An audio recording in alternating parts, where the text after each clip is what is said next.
5 राज्यों में विधानसभा चुनाव के नतीजे 3 दिसंबर को आएंगे, लेकिन उसके ठीक एक दिन बाद शुरू हो रहा है संसद का शीतकालीन सत्र। यानी 4 दिसंबर को संसद का शीतकालीन सत्र शुरू होगा।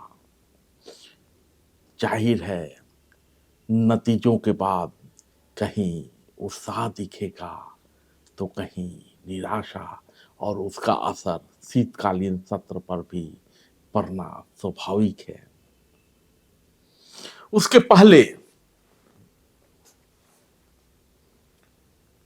राज्यसभा में सदस्यों का व्यवहार कैसा हो, इसको लेकर एक नियमावली जारी की गई। माननीयों के लिए कुछ निर्देश जारी किए गए हैं।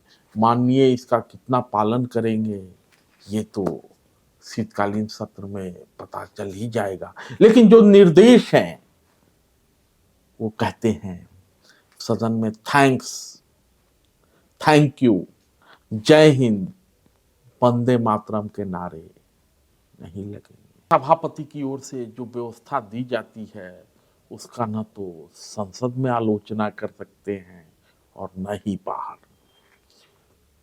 संसद में प्ले कार्ड भी नहीं लहराए जाएंगे, आसन को पीठ नहीं दिखा सकते, सदस्य सभापति तक सीधा नहीं पहुंच सकते, वे सहायक के हाथों पर्ची भेज सकते। जब सभापति बोल रहे हैं तो कोई सदस्य सदन नहीं छोड़ सकता।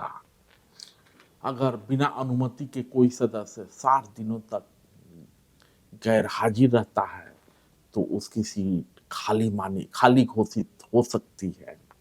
सदस्य को अपनी उपस्थिति दर्ज करानी आवश्यक है।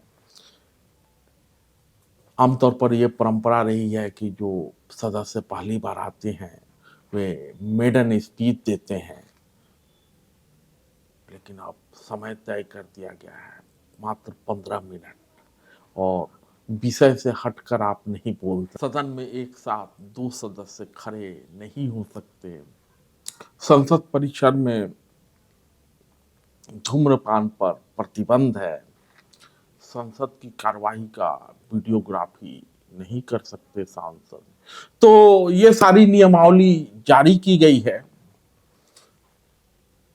इस तरह से संसद के सदस्य को सदन में और सदन के बाहर बिहेव करना है, लेकिन चूंकि ये आखिरी पूर्णकालिक सत्र होगा और सभापति यानी मास्टर साहब के डंडे का, यानी उनके द्वारा, और सदन में जो सदन चलाने के लिए जो समिति होगी उनके द्वारा जारी नियमावली का कितना असर हमारे माननीयों पर होगा ये तो देखा जाना है। बाकी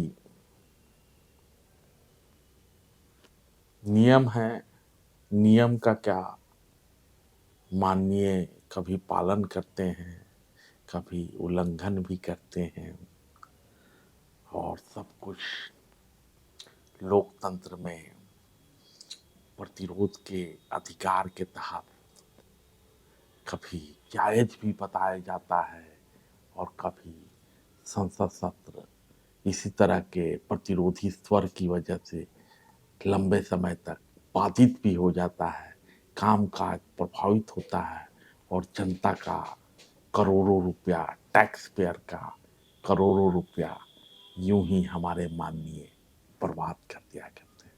धन्यवाद।